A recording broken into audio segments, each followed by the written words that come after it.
Le président de la République, Félix-Antoine Tshisekedi Tshilombo, a regagné Kinshasa le mardi au terme d'une visite au travail de 5 jours en Mbuji-Mayi, au Kasaï oriental. Peu avant de quitter la ville diamantifère, le chef de l'État a eu des entretiens avec 5 gouverneurs de l'espace Grand Kasaï à qui il a donné des nouvelles orientations sur le programme de développement de 145 territoires. Le chef de l'État a présidé par ailleurs la réunion du Conseil de sécurité élargie du Grand Kasaï à laquelle ont pris part les gouverneurs respectivement du Kasaï oriental, du Kasaï central, du Sankourou, de l'Omami et du Kasaï. Aucune déclaration n'a été faite à l'issue de cette rencontre.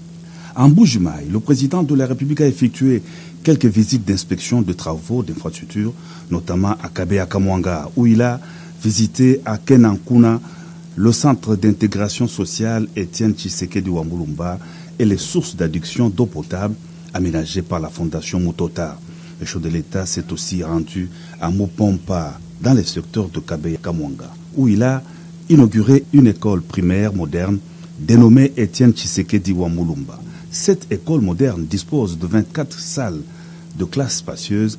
Elle a été construite par les services nationaux. À Kinshasa, à la Cité de l'Union africaine, le président de la République, commandant suprême des forces armées de la RDC et de la police nationale, a présidé des réunions de sécurité et de défense avec la MONUSCO.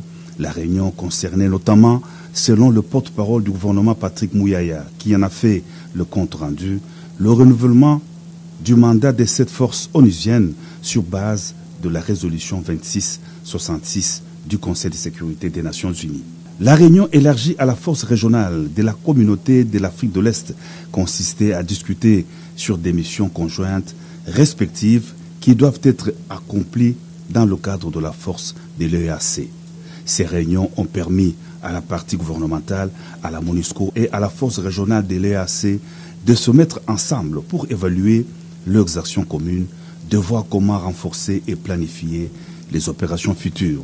Le président de la République, Félix-Antoine Tshisekedi Tshilombo, a rendu les derniers hommages au caporal Albert Kounyoukou, les derniers des anciens combattants, à l'esplanade de la morgue de l'hôpital du Cinquantenaire. Ancien combattant de la guerre mondiale 1940-1945, Albert Kounyoukou est décédé le 25 novembre 2022 à l'âge de 100 ans.